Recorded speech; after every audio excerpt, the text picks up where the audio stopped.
Durante años soporté que me culparan de todo, hasta que un solo momento cambió la forma en que todos me miraban. En mi familia, yo era la oveja negra por el simple hecho de no ser una copia exacta de mi madre, una mujer obsesionada con la apariencia y el estatus que prefería la perfección de mi hermano mayor, Julián. Si un negocio familiar fallaba, era porque yo no había puesto suficiente interés. Si una cena de gala terminaba en desastre, era porque mi actitud era demasiado distante. Viví bajo la sombra de la incompetencia proyectada, aceptando el papel de la hija problemática mientras observaba cómo Julián vaciaba las cuentas de la empresa para mantener un estilo de vida que ninguno de nosotros podía permitirse. Mi padre, cegado por el orgullo masculino, se negaba a ver los informes financieros que yo dejaba sobre su escritorio, prefiriendo culparme a mí de la mala gestión antes que admitir que su heredero era un fraude. Me convertí en una experta en el silencio, en una observadora invisible que aprendió a leer las debilidades de cada uno mientras ellos se regodeaban en mi supuesta mediocridad. El patrón de manipulación de Julián escaló de forma agresiva cuando la empresa familiar, una constructora de renombre, empezó a recibir auditorías externas por irregularidades en las licitaciones públicas. Julián no tardó en mover las piezas para que mi firma apareciera en los documentos más comprometedores, aprovechando que yo tenía acceso legal a la base de datos pero no voz en las decisiones de la Junta. Empezó a susurrar en los eventos sociales que yo tenía un problema con el juego y que estaba desviando fondos para cubrir mis deudas. Una mentira tan bien tejida que incluso mis amigos más cercanos empezaron a mirarme con sospecha. Yo aparentaba estar vulnerable, llorando en los baños durante las fiestas y aceptando los gritos de mi padre en las reuniones de los lunes, pero en realidad estaba trabajando con un aliado poderoso, el director de la auditoría forense. Un antiguo socio de mi abuelo que siempre supo que la verdadera mente brillante de la familia era yo. Estábamos recolectando cada rastro digital de las transferencias de Julián, esperando el momento exacto para que el golpe no fuera solo legal, sino una humillación pública total. Julián creía que estaba ganando. Había organizado una cena de aniversario de la compañía donde planeaba anunciar mi retiro forzado por motivos de salud mental, una estrategia final para lavarse las manos ante los inversores antes de que estallara el escándalo de las licitaciones. Me veía como una víctima fácil, alguien a quien podía pisotear para salvar su propio cuello frente a la fiscalía. Lo que mi hermano no sospechaba era que yo no estaba asustada, estaba preparada para que ese solo momento de su supuesta coronación se convirtiera en el escenario de su caída más estrepitosa. La forma en que todos me miraban, con esa mezcla de lástima y desprecio, estaba a punto de transformarse en un asombro absoluto que los dejaría sin palabras durante el resto de sus vidas. Minutos antes de que comenzara la recepción oficial, Julián me arrastró hacia una de las oficinas laterales del salón de eventos. Tenía esa sonrisa de suficiencia que usan los que se creen intocables, mientras sostenía una copa de cristal con una mano y con la otra me mostraba un documento que, según él, era mi sentencia de muerte profesional. Me dijo en un susurro cargado de veneno que ya había hablado con el consejo y que todos estaban de acuerdo en que mi inestabilidad era un riesgo que la empresa no podía seguir asumiendo. Me llamó parásito, me dijo que mi única utilidad había sido servir de chivo expiatorio para sus errores y que, si intentaba hablar, él se encargaría de que terminara en un hospital psiquiátrico antes de que pudiera pronunciar la primera palabra. Lo miré a los ojos, manteniendo esa expresión de terror fingido que tanto le gustaba, mientras notaba el peso del dispositivo de grabación que mi aliado, el auditor, me había pedido que llevara oculto bajo el encaje de mi vestido. Julián se regodeaba en su supuesta victoria, detallando cómo había falsificado mi firma en los contratos de la licitación del puerto, asegurando que para cuando la policía llegara, él ya estaría en una posición de poder indiscutible y yo sería solo un recuerdo amargo en la historia de la familia. Salimos al salón principal bajo la mirada inquisidora de los inversores y de mi madre, que me escaneó de arriba abajo con un desprecio absoluto, criticando en voz alta que mi vestido no era lo suficientemente elegante para una noche de tal magnitud. Me trataban como a una invitada de segunda clase en mi propia casa, susurrando a mis espaldas sobre mis supuestos problemas de adicción mientras Julián subía al estrado con la confianza de un rey. La tensión en el aire era asfixiante, pero yo sentía una calma gélida recorriendo mis venas. Cada insulto que recibía esa noche era solo un clavo más en el ataúd de la reputación de mi hermano. El momento culminante llegó cuando Julián pidió silencio y las luces del salón se atenuaron para proyectar lo que todos esperaban fuera un video conmemorativo de los 50 años de la constructora. Vi cómo mi padre se inflaba de orgullo al ver a su hijo varón al mando, mientras a mí me relegaban a una mesa en el rincón más oscuro, rodeada de tíos que ni siquiera se molestaban en saludarme.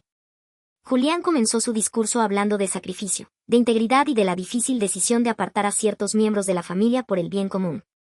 Fue entonces cuando hice la señal a mi aliado en la cabina de control.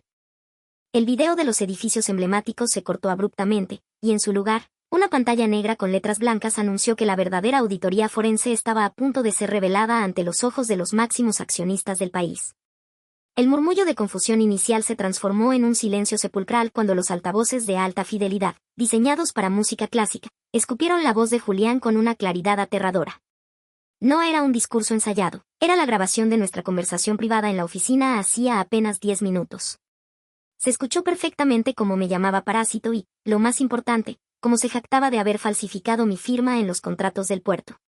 Mi padre, que sostenía su copa con una mano firme, empezó a temblar mientras el rostro de su heredero dorado, proyectado en una pantalla gigante de 6 metros, pasaba del rubicundo triunfo a una palidez cadavérica. Los inversores, hombres y mujeres que no perdonan que se juegue con su dinero ni con la ley, se giraron lentamente hacia el estrado.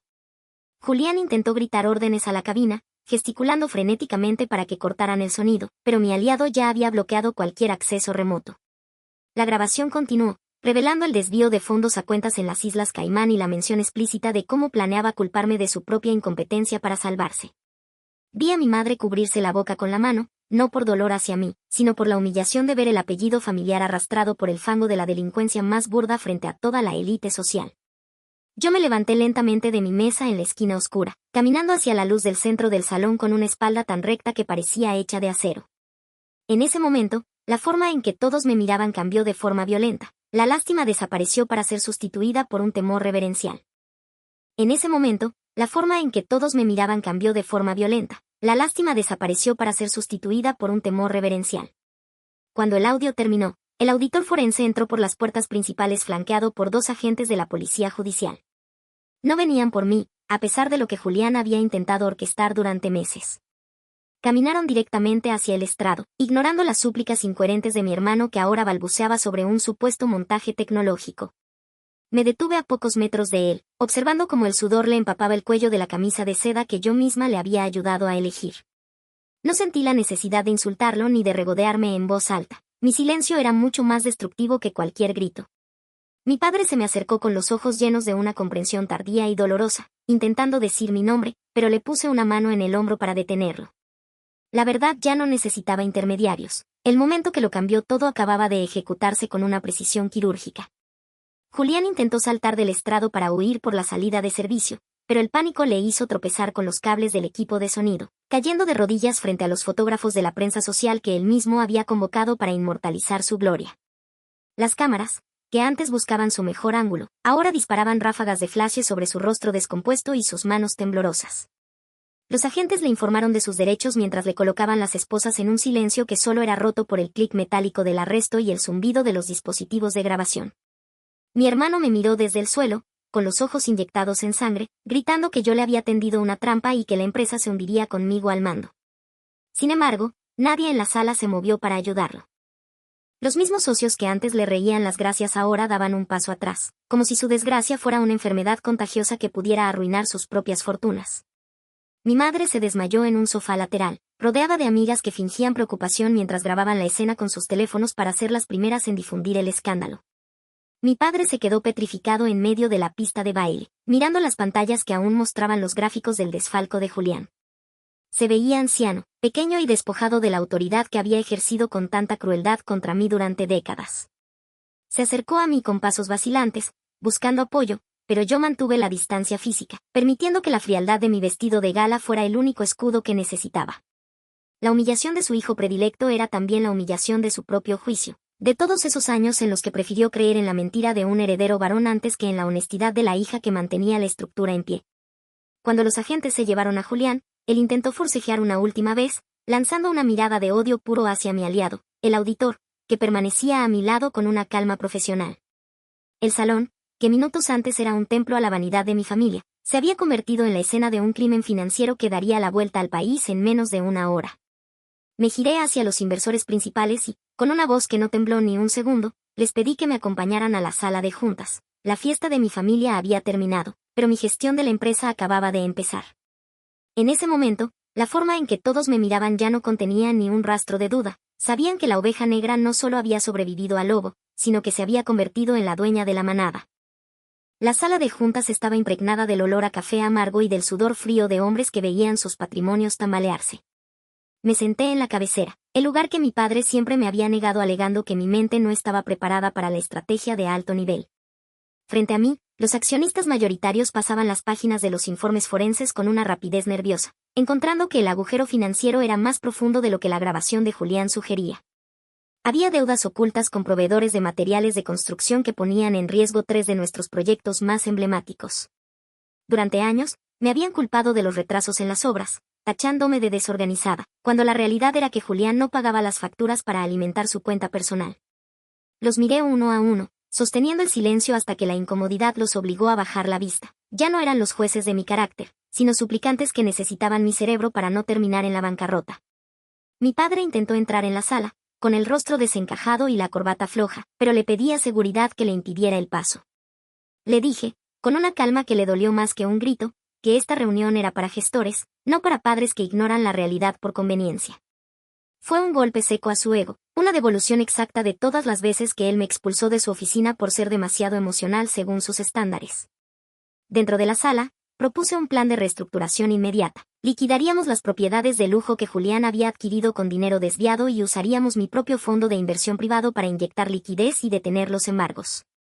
El giro estratégico los dejó mudos. No sabían que, mientras ellos me despreciaban, yo había construido mi propia fortuna mediante inversiones inteligentes fuera de su radar.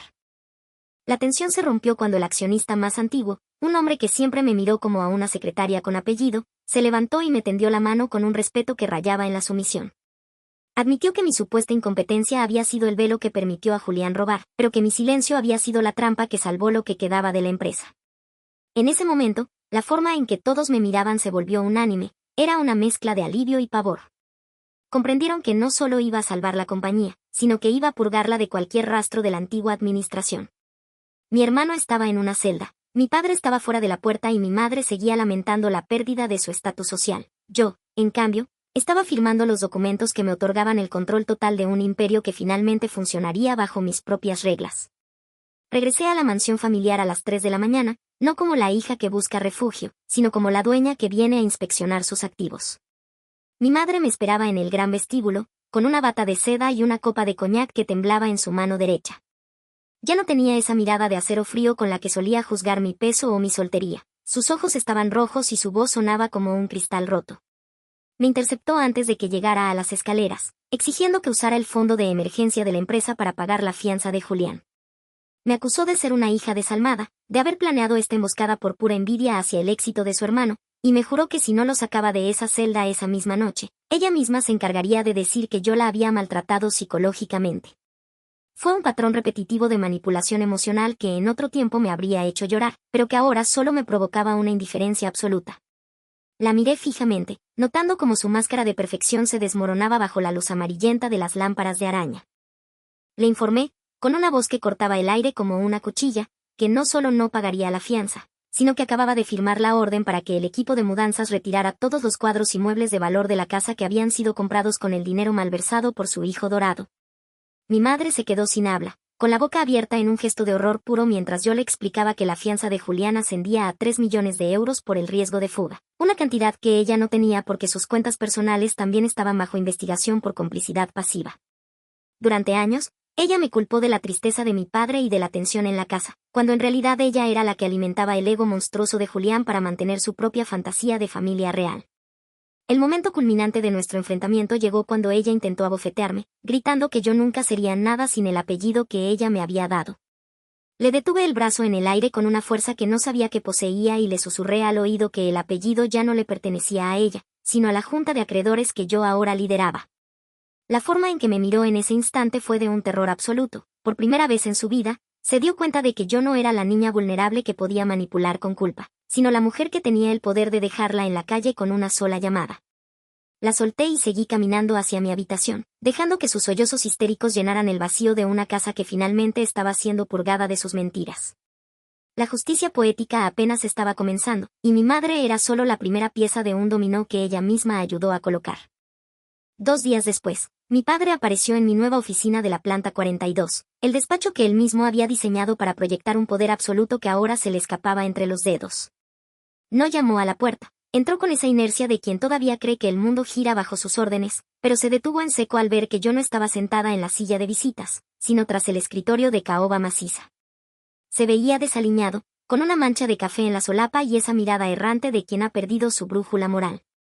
Intentó usar su voz de barítono para decirme que era hora de dejar atrás los rencores y que él estaba dispuesto a regresar como consultor externo para calmar a las aguas con los socios antiguos. Me habló de perdón, de la importancia de la unidad familiar y de cómo mi hermano, a pesar de sus errores, seguía siendo de nuestra sangre. Me culpó indirectamente de la crisis cardíaca que supuestamente estaba sufriendo mi madre, intentando reactivar el viejo mecanismo de culpa que también le había funcionado durante décadas. Lo dejé hablar hasta que se quedó sin aire, observando cómo sus manos buscaban desesperadamente un apoyo en el borde del escritorio. Cuando terminó, deslicé sobre la mesa el informe de la auditoría que él se había negado a leer durante 5 años. Le mostré, punto por punto, cómo su negligencia y su favoritismo ciego habían permitido que Julián pusiera en peligro la libertad de 1000 empleados directos. Le dije que su tiempo de dar órdenes había terminado en el momento en que decidió que mi honestidad valía menos que la vanidad de su heredero. Mi padre intentó protestar, alegando que él había levantado esa empresa de la nada, pero le recordé que él solo la había heredado de mi abuelo y que casi la destruye por su propia soberbia masculina. En ese momento, la forma en que me miró fue de una derrota aplastante. Se dio cuenta de que yo no buscaba su aprobación, sino su rendición total. Le entregué un sobre con los documentos de su jubilación forzosa y una cláusula de confidencialidad que le impedía hablar con la prensa sobre los asuntos internos de la constructora. Fue un gesto de piedad técnica. Le dejaba una pensión suficiente para vivir con dignidad, pero le arrebataba el juguete que él amaba más que a su propia hija, su estatus de patriarca. Mi padre me miró con una mezcla de odio y asombro, dándose cuenta de que la niña que él castigaba por supuestas incompetencias era la única que había tenido la visión de blindar la empresa contra el desastre. Salió de la oficina sin decir una palabra, arrastrando los pies como un hombre que finalmente comprende que su legado se ha esfumado por su propia culpa. Yo no sentí tristeza. Sentí el alivio de quien finalmente ha limpiado los cimientos de una estructura que estaba a punto de colapsar sobre su cabeza. El aire en la sala de visitas de la prisión era denso y olía a desinfectante barato, un contraste violento con las fragancias de nicho que solían flotar en nuestras cenas familiares. Julián apareció tras el cristal con el uniforme naranja, pero su expresión no era de arrepentimiento, sino de una arrogancia psicótica que se negaba a morir. Antes de que yo pudiera decir nada, pegó su rostro al vidrio y soltó una carcajada seca, asegurando que yo era una idiota por creer que había ganado.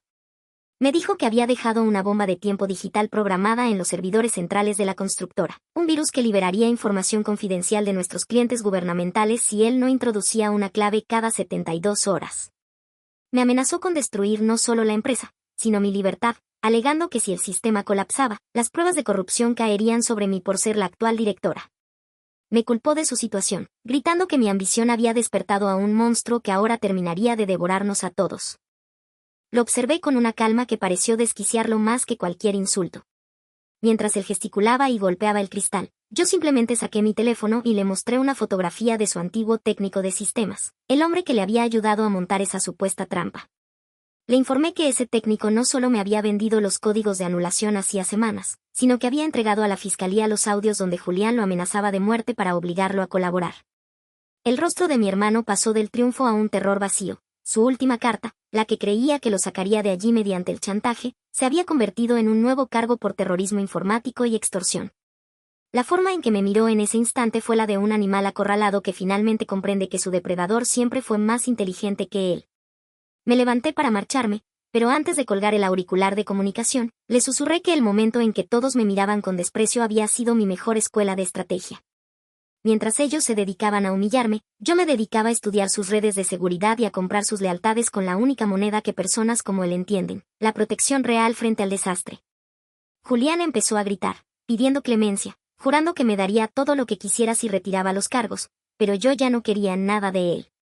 La oveja negra no solo había sobrevivido, sino que había borrado el rastro del lobo de la faz de la tierra.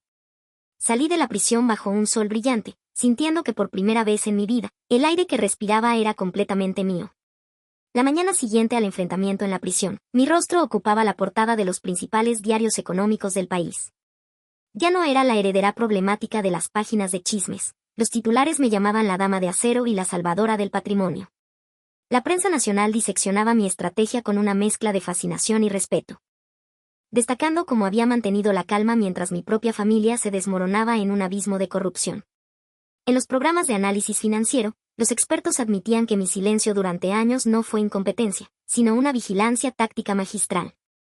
Por primera vez, el mercado no reaccionó con pánico ante el escándalo de Julián, sino con una euforia inesperada. Las acciones de la constructora subieron un 15% en una sola sesión. Los inversores no estaban comprando el apellido familiar, estaban comprando mi capacidad para limpiar la casa y garantizar beneficios sin las mentiras del pasado. En la oficina, la atmósfera era eléctrica. Los empleados que antes bajaban la vista cuando yo pasaba por los pasillos, temerosos de ser asociados con la oveja negra, ahora se alineaban para saludarme con una deferencia que rayaba en la devoción. Recibí flores de proveedores que Julián había maltratado y cartas de disculpa de antiguos socios de mi padre que admitían haber sido engañados por la narrativa de mi supuesta inestabilidad. Yo no me dejé seducir por los elogios. Sabía que la misma gente que hoy me aplaudía era la que ayer me culpaba de cada fallo logístico. Me dediqué a purgar los mandos intermedios, eliminando a cualquiera que hubiera tenido una lealtad ciega hacia mi hermano. La forma en que mi equipo me miraba en las reuniones de planificación ya no era con duda, sino con la intensidad de quienes saben que están bajo el mando de alguien que no admite errores ni traiciones. Incluso mi madre, viendo el cambio de marea en la opinión pública, intentó una última jugada de relaciones públicas. Organizó una entrevista con una revista de alta sociedad para decir que ella siempre supo que yo era la joya de la corona y que nuestro distanciamiento fue un malentendido provocado por la influencia de Julián. Intercepté la publicación antes de que saliera a la luz, enviando a mi equipo legal para recordarles que mi madre ya no tenía autoridad para hablar en nombre de la empresa ni de mi persona. Le corté el acceso a los eventos benéficos que yo ahora patrocinaba, dejándola en un aislamiento social que le dolía más que cualquier multa. Ella me culpó de su soledad, pero yo solo estaba devolviéndole la misma moneda con la que ella me pagó durante toda mi juventud. El mundo finalmente veía lo que yo siempre supe, que la fuerza de la familia no residía en el hijo que gritaba más fuerte, sino en la hija que sabía esperar el momento exacto para actuar. El nombre de Adrián en la pantalla de mi teléfono personal fue como un eco de una vida anterior que ya no me pertenecía. Apareció en la recepción de la empresa sin cita previa, luciendo ese traje a medida y esa sonrisa ensayada que, 3 años atrás, me hacían creer que él era mi único refugio. Adrián me había dejado justo cuando Julián empezó a difundir los rumores más crueles sobre mi supuesta adicción al juego, alegando que él no podía manchar su carrera política con una mujer tan inestable y problemática. En aquel entonces, él se unió al coro de voces que me culpaban de mi propia desgracia, dándome la espalda en el momento en que más necesitaba una mano. Ahora, mientras lo observaba a través de las cámaras de seguridad del vestíbulo, veía a un hombre desesperado por conectar su decadente carrera con mi ascenso meteórico. Al entrar en mi despacho, intentó usar ese tono de voz meloso, pidiendo perdón por su cobardía pasada y asegurando que siempre supo que yo era inocente, pero que las presiones externas lo habían obligado a alejarse para protegernos a ambos. Lo dejé hablar mientras me servía un vaso de agua, sin invitarlo a sentarse. Adrián me miraba con una mezcla de deseo y codicia, escaneando el lujo de mi oficina y la autoridad que emanaba de cada uno de mis gestos. Me dijo que me extrañaba, que había cometido el mayor error de su vida al dejarme sola y que ahora, con su influencia política y mi capital, podríamos ser la pareja más poderosa del país. Me culpó de nuestra ruptura por no haber sido más clara con él sobre mis planes, intentando una vez más desplazar la responsabilidad de su traición hacia mi supuesta falta de comunicación. Fue el mismo truco de siempre, envolver la manipulación en un paquete de falso arrepentimiento.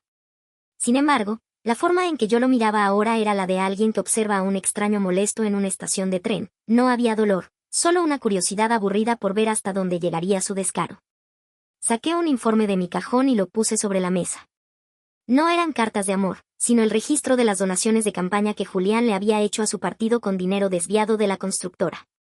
Le informé que su carrera política estaba a punto de implosionar porque yo misma iba a entregar esos documentos a la fiscalía como parte de mi política de transparencia total. Adrián palideció, su sonrisa desapareció y por primera vez en su vida, el pánico real reemplazó a su arrogancia. Intentó suplicar, prometiendo lealtad eterna si quemaba esos papeles, pero yo simplemente llamé a seguridad. Le dije que el momento en que todos me miraban como a una basura había servido para filtrar a las personas reales de los parásitos como él. Mientras los guardias lo escoltaban fuera del edificio bajo la mirada curiosa de mis empleados, entendí que cerrar el capítulo de Adrián era el acto final de limpieza de mi pasado. El estallido del juicio de Julián trajo consigo la última y más sucia jugada de mis padres. Una noche antes de mi comparecencia como testigo principal, me citaron en la biblioteca de la mansión, un lugar que solía ser mi zona de castigo favorita. Mi padre, con una mirada sombría, puso sobre la mesa un viejo expediente médico de cuando yo tenía 10 años. En él se detallaba un accidente que yo supuestamente había provocado y que casi le cuesta la vida a Julián. Durante décadas, me habían hecho creer que yo era la culpable de su cojera parcial, usándolo como el ancla de culpa definitiva para que yo aceptara ser su sombra. Mi madre, con una frialdad que me heló la sangre, me amenazó con filtrar a la prensa que yo era una sociópata desde la infancia y que mi actual éxito era solo una máscara para ocultar una mente criminal. Me culpó de haber destruido la paz familiar desde la cuna y me exigió que, en el estrado, testificara que los documentos de Julián fueron plantados por un tercero para que él pudiera salir libre. Sostuve el expediente con manos firmes, pero no para leer la mentira que ellos habían fabricado, sino para mostrarles que yo también tenía mis propios archivos. Les revelé que hacía meses había contratado a un investigador privado para reabrir ese caso de mi infancia. El informe real, el que ellos habían ocultado pagando a los médicos de entonces, demostraba que Julián se había lesionado él mismo intentando empujarme por las escaleras. Mi única culpa fue apartarme a tiempo. El silencio que cayó en la biblioteca fue tan denso que se podía oír el tic-tac del reloj de pared como si fueran golpes de martillo. Mis padres me miraron con una mezcla de horror y derrota absoluta al darse cuenta de que su secreto más oscuro, el que usaron para encadenarme a la culpa durante 20 años, acababa de ser destruido por la verdad documental. La forma en que los miré en ese instante fue de una decepción tan profunda que ya no quedaba espacio para el odio. Les informé que no solo testificaría con toda la contundencia de la ley, sino que añadiría ese intento de chantaje a la causa penal de Julián como prueba de la obstrucción a la justicia por parte de la familia. Mi madre se derrumbó en un sillón, llorando por la pérdida de su hijo predilecto, mientras mi padre bajaba la cabeza, incapaz de sostener la mirada de la hija a la que había intentado quebrar moralmente desde niña. Salí de esa casa sabiendo que los fantasmas de mi infancia ya no tenían poder sobre mí. Al día siguiente, el tribunal no vería a una mujer culpable, sino a la arquitecta de su propia redención, lista para poner el último clavo en el ataúd de la tiranía familiar. El día del juicio, el tribunal estaba atestado de periodistas y curiosos que esperaban ver el colapso de una de las familias más poderosas del país. Entré en la sala con un traje sastre gris carbón, proyectando una autoridad que silenciaba los murmullos a mi paso. Julián, sentado en el banquillo de los acusados, intentó sostener mi mirada con una última chispa de desafío, pero se quebró cuando empecé a declarar.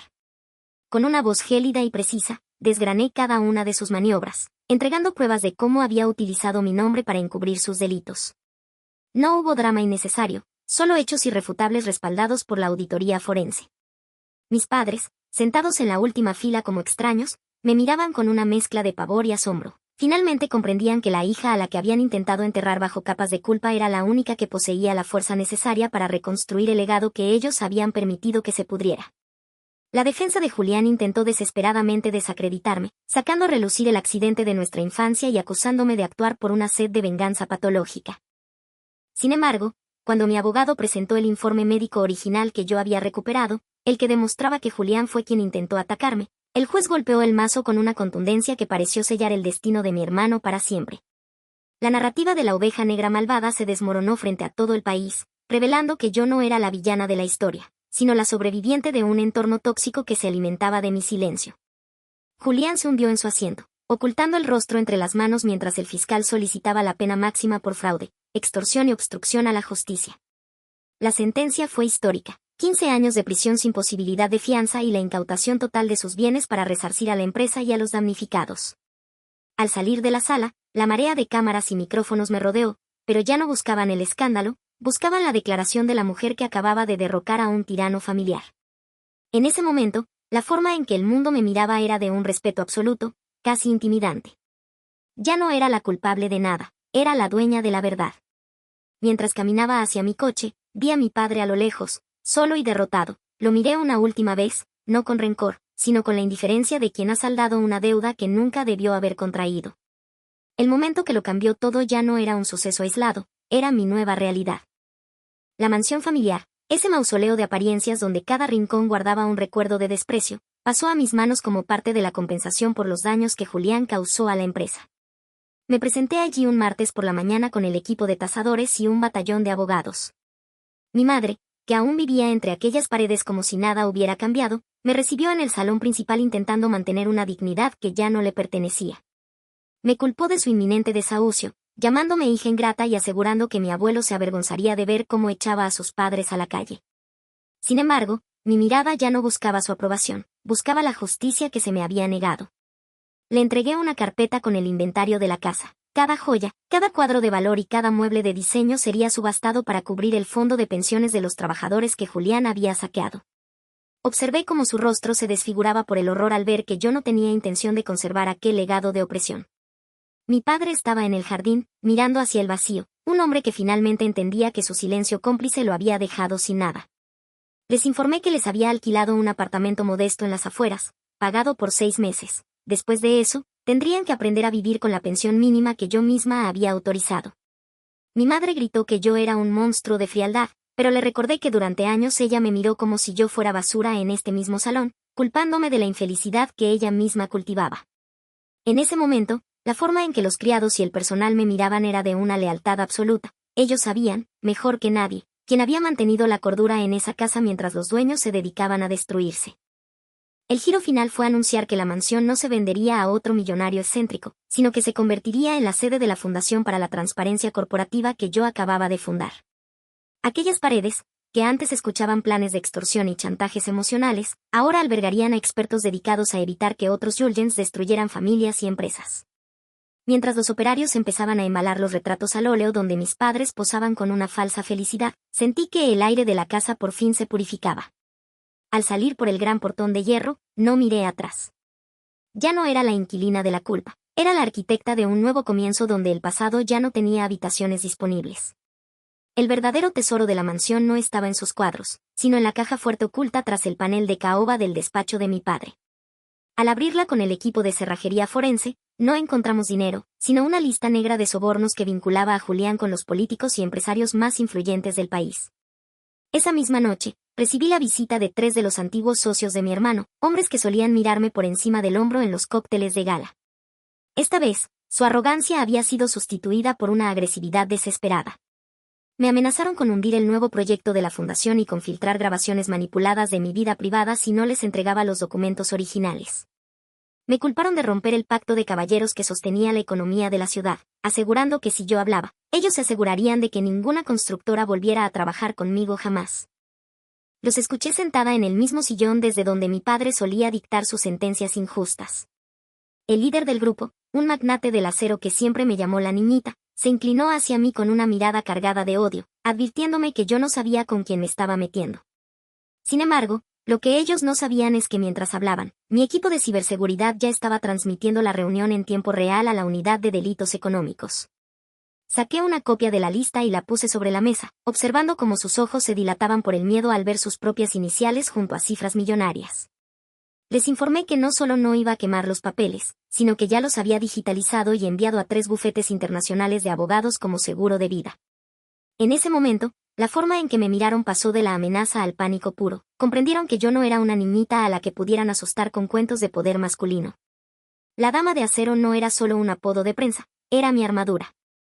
Les dije que tenían 12 horas para presentarse voluntariamente ante la fiscalía o los documentos se harían públicos en la inauguración de la fundación. La sensación de poder no venía de la venganza, sino de ver cómo el sistema de corrupción que me había culpado de ser insignificante durante años se desmoronaba ante mi determinación. Los expulsé de mi despacho sin dejar que terminaran sus súplicas de negociación. Mientras los veía salir apresuradamente, tropezando con sus propios egos, entendí que la última línea de defensa del viejo mundo acababa de caer. Ya no había nadie que pudiera señalarme con el dedo sin que mi propia sombra los hiciera temblar. Mi madre decidió que su última batalla no sería en los tribunales, sino en un plató de televisión. Se presentó en el programa de máxima audiencia del país, luciendo un vestido negro de luto fingido y lágrimas que caían con una precisión ensayada. Ante millones de espectadores, me retrató como una mujer ambiciosa que había orquestado la caída de su propio hermano para quedarse con el imperio familiar. Me culpó de haberla dejado en la calle, de haberle arrebatado sus recuerdos y de ser una hija poseída por la frialdad. Quería que la opinión pública se volviera contra mí, intentando reactivar el viejo estigma de la oveja negra desalmada. Sin embargo, lo que ella no sabía era que yo había comprado los derechos del bloque publicitario que seguía a su entrevista. Mientras ella terminaba su discurso de victimismo, las pantallas de todo el país mostraron un video breve y contundente, las grabaciones de las cámaras de seguridad de la mansión donde se la veía a ella misma, apenas unos días antes, vaciando la caja fuerte personal de mi padre y escondiendo lingotes de oro en el apartamento que yo le había alquilado. La elegancia de mi respuesta fue el silencio absoluto de mi parte frente a la evidencia visual de su hipocresía.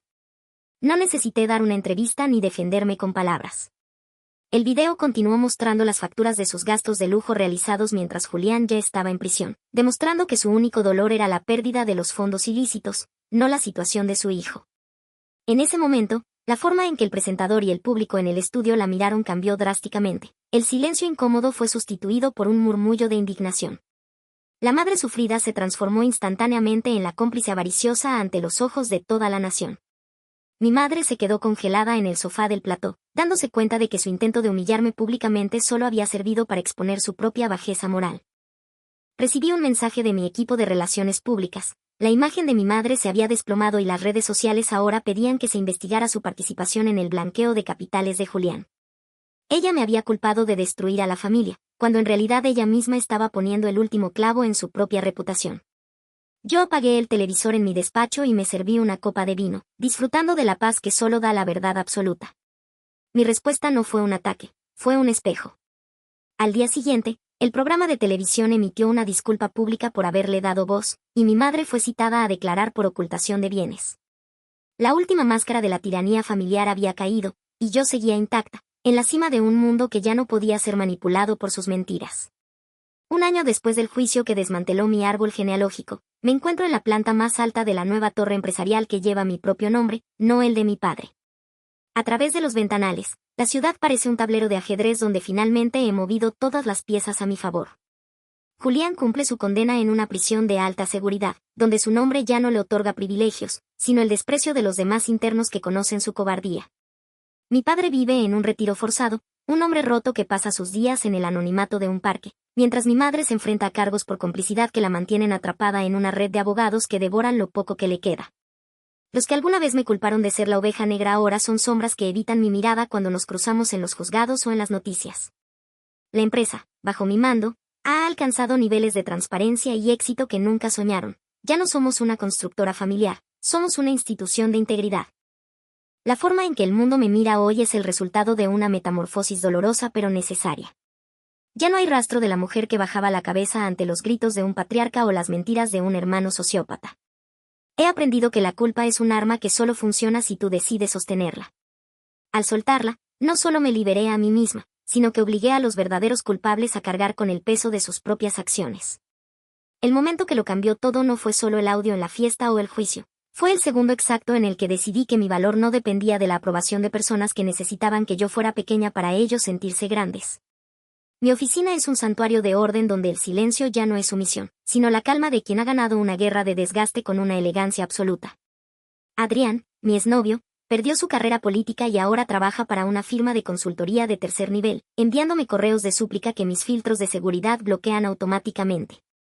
Mis antiguos socios, los que intentaron amenazarme, ahora operan bajo mi estricta supervisión, sabiendo que poseo la llave de su libertad. Me levanto de mi escritorio, tomo mi abrigo y me preparo para la gala de inauguración de la fundación en nuestra antigua mansión. Al mirarme al espejo, no veo a la víctima que todos querían que fuera, sino a la mujer que diseñó su propio destino sobre las ruinas de una mentira familiar.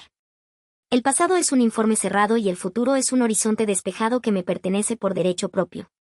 A veces, para que todos vean quién eres realmente, tienes que permitir que el fuego que ellos mismos encendieron consuma sus propias máscaras. Gracias por ver, suscríbete para más videos.